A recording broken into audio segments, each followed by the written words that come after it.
Hello guys, this is Street Service TV and welcome back to my channel. But if you all started devotional guys, I'd like to shout out the following person on our channel na napunta rito at nag-join sa devotional. Shout out and God bless to Mikaela Cepeda, Mark Taganili, Jos Magadja, Gian Pantilla, Gisela Zamora, Danalia Handumon, Jicomic Palma, Adrian Alvaran, Cynthia Carbajales, Angel Navidas, Erika Balansag, Altea Abilio, Clarice Hilado, Mika Jean Barcial, Megan Ortea, Divine Villarin, Grace Magsayo, Chelsea Gumbao, Sia Casino, Heart Ponsalan, Connie Blog, Jens TV, Heavens Hope TV of Korea, SSC TV of Korea, Michael Aburita, Bon Anthony Balmoria, Friends Shandog, Ben Lawrence Chonko, Lian Silicri Saga, Goldilas, and Foreman's Work.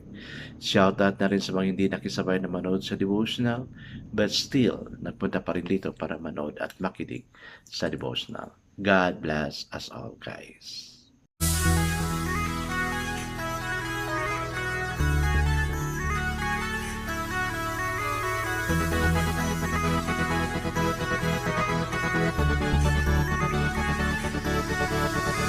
Rich TV, where you heard it, number one is on the top.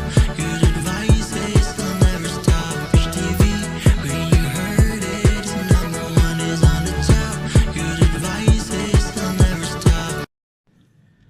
Guys, I know you're busy because you're doing a lot of things, no? Clearances, palas na mga grado, and of course, practice, and dami. But still, we have to move on, no? Para sa mga estudyante ko at to my friends also. I know we're busy with our job, raising funds for our family, but God will really continuously bless us. I guess it's not proceed to our devotional. Let's open the Bible to Matthew chapter 20, verses 29 to 34. And still, guys, I'm back to using the devotional sa Bible because we're using so simplified na maintindihan talaga natin. Okay, the word of the Lord in Matthew chapter 20, verses 29 to 34. This is about the two blind men received sight. And it says, as Jesus and his disciples were leaving Jericho, a large crowd followed him. Two blind men were sitting by the roadside, and when they heard that Jesus was going by, they shouted, Lord, Son of David, have mercy on us. The crowd rebuked them and told them to be quiet, but they shouted all the louder, Lord, Son of God, Son of David, have mercy on us. Jesus stopped and called them. What do you want me to do? He asked. Lord, they answered, we want our sight. Jesus had compassion on them and touched their eyes. Immediately they received their sight and followed him. Okay. So, let's now pray. Father God, what an opportunity the two blind men had received. Siguro ako, God, if I'm in that situation sa blind, O Lord, na naririnig ko that there's commotion because you're coming. Of course, para mapansin ako yun. Because hindi kita nakikita, I will really shout, oh God. I will really shout loud. So, mapansin mo ako. And of course, I can ask favor. The way that blind man had done, and they got your attention. Father God, sa buhay namin sometimes ganito kami, okay? We shout through prayer para mapansin mo kami. That's why, Lord, I pray, make our prayer important also. Make our prayer loud that you can hear what we're praying and answer our prayer. Bless those who are here. I know they are also praying, and I pray for them also. Make our prayer loud that you can also notice them. In Jesus' name we pray. Amen and amen. So the focus verse for this evening, guys, is found in Matthew chapter 20, verse 34, and it says, Jesus, deeply moved with pity, touched their eyes. So the title of the devotion for this evening, guys, is self-pity. The cross is the antidote of self-pity.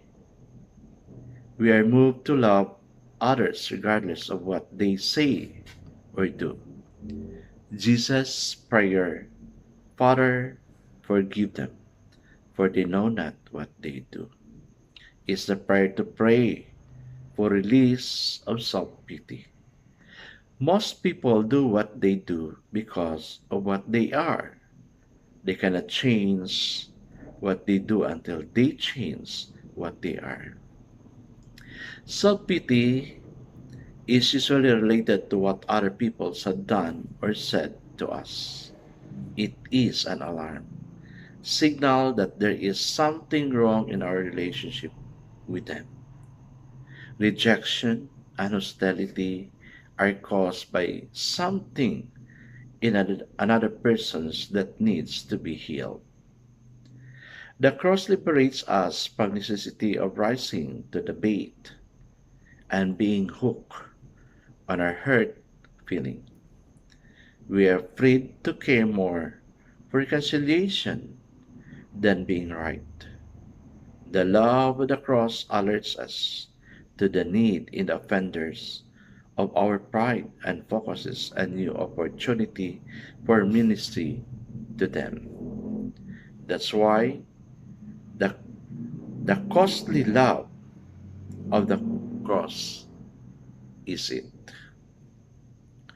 What's troubling you? Tell Christ about it. Ask for his perspective and situation. Confess your part of the difficulty and surrender the hurt to him. Amen and amen. Yes, guys, what's troubling you? Kung meron man, no, let's say it to God, your prayer. God is just there listening to us. And even if He saw the gesture na magpe-pray na tayo, God is so happy because He is so excited to listen to what His child is saying. We look at God as in the authority. That's why we keep asking Him. Wala tayong magawa, tao lang. So, we really keep on asking what our needs are. Like the two blind men. Sumigaw talaga sila para mapansin. Napansin sila and that God honors what they ask from God. Sana ganun din yung gesture natin.